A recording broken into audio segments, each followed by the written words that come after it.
Hey guys, it's me, I'm back. Today is the 3rd of December 2024 and, well, believe it or not, it's a day of grieving because nearly 40 years ago, on the 2nd and the 3rd of December in 1984, the Bhopal gas tragedy took place.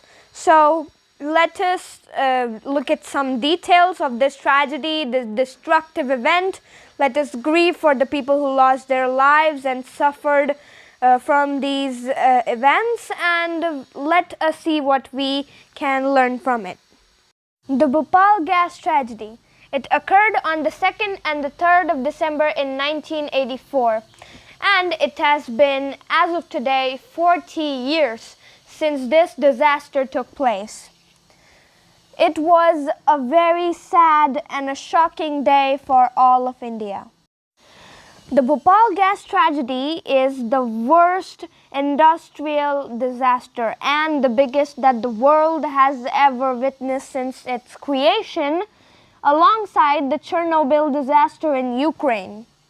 It was a chemical accident at a pesticide plant in Bhopal, Madhya Pradesh, India, owned by the Union Carbide India Limited.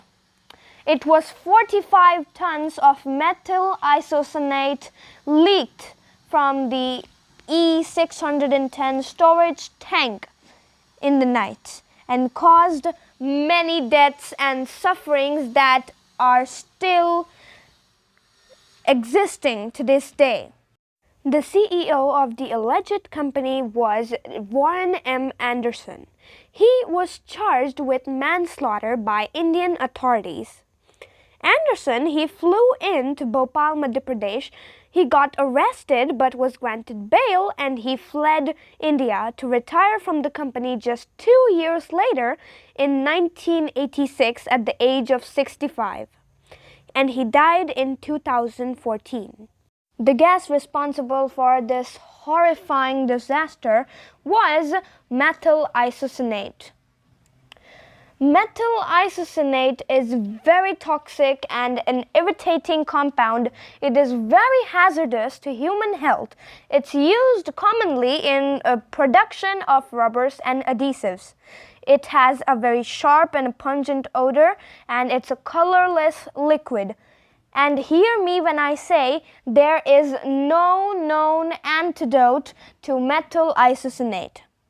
It is very sensitive to water, has to be handled with proper care, and can cause a damn big number of types of damages to the number of casualties this gas, methyl isocyanate, caused in just 48 hours at that time was 3,500.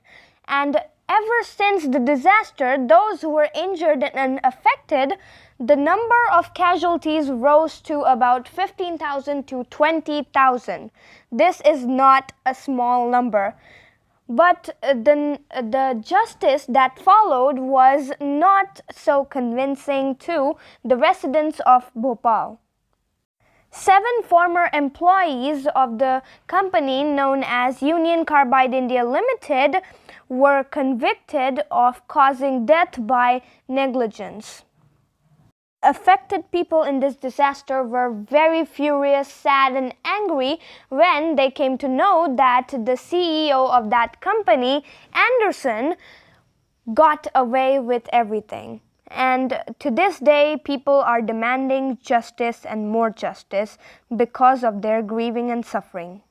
From this horrifying disaster, we can only learn of regular inspections and safety checks and proper handling and care and safety of these toxic and harmful substances and compounds in industrial areas when doing any work.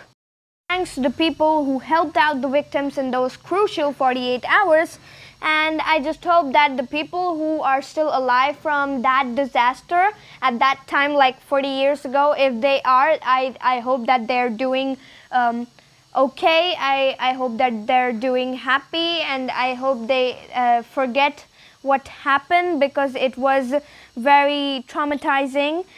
and I hope they got their justice that they needed.